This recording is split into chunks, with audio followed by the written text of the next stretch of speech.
Hi, my name is John Perez, and if we could all remember April 23rd of 2017, we had a disaster in our area. Wildfire watch this morning, our state's first true test ahead of wildfire season. The Sawmill fire, which is burning about 10 miles southeast of Green Valley, it is only 5% contained right now. Wildfire, and officials say the reason for the battled the Sawmill fire in southern Arizona. More than 40,000 acres destroyed as we learn of a new twist in this story. From miles away, even from the Tucson area. Those of us in J6 and Mescal were worried because the fire was coming close over the mountain ridges. On the perimeter of the mountain, they will continue the controlled fires later this morning. Fire crews saying they're keeping all their resources and crews out on the fire lines. We were under pre-evacuation warning from the Cochise County Sheriff's Office. A lot of us neighbors got together. Me in particular, I was taking care of my elderly grandmother. I felt that I needed to get her out of the house because the fire doubled in size overnight. The fire officials say 150 personnel have been battling the flames on the ground and in the air since yesterday morning. My father-in-law was super sick with cancer at the time and trying to get him evacuated.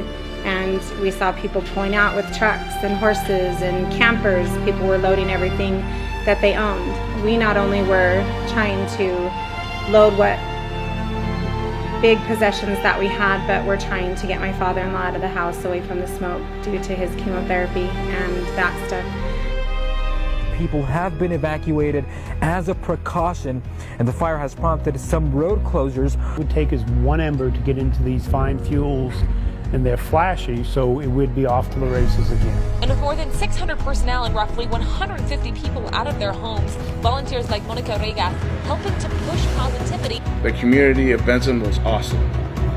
They were asking people up in J6 if we needed horse trailers.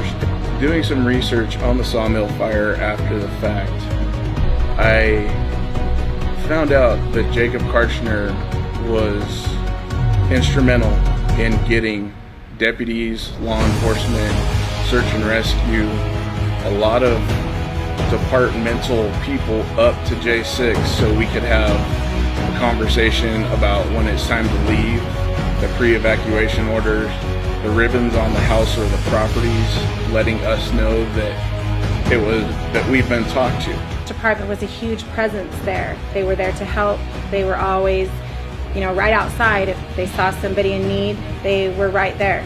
And it's incredibly comforting to know that Jacob was a part of that. He was a part of being there to help us and making sure that people were there for those of us that it really affected.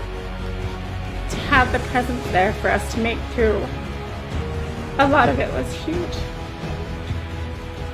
To know that the same man who was able to put so much into that little bit of community, knowing what everybody was facing, the idea of putting that man on the bench to be justice of the peace, there just really is no question.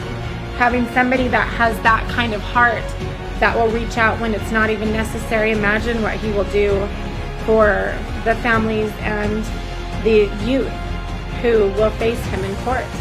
The incredible compassion that he will have to make sure that we don't have the repeating offenders, that things are taken care of no matter what it is that they need. I'm Jacob Karchner, and I'm running for Justice of the Peace here in the greater Benson area. If you're looking for a legacy of justice, commitment to community and family, then vote for me August 28th. I am Jacob Karchner, and I approve this message.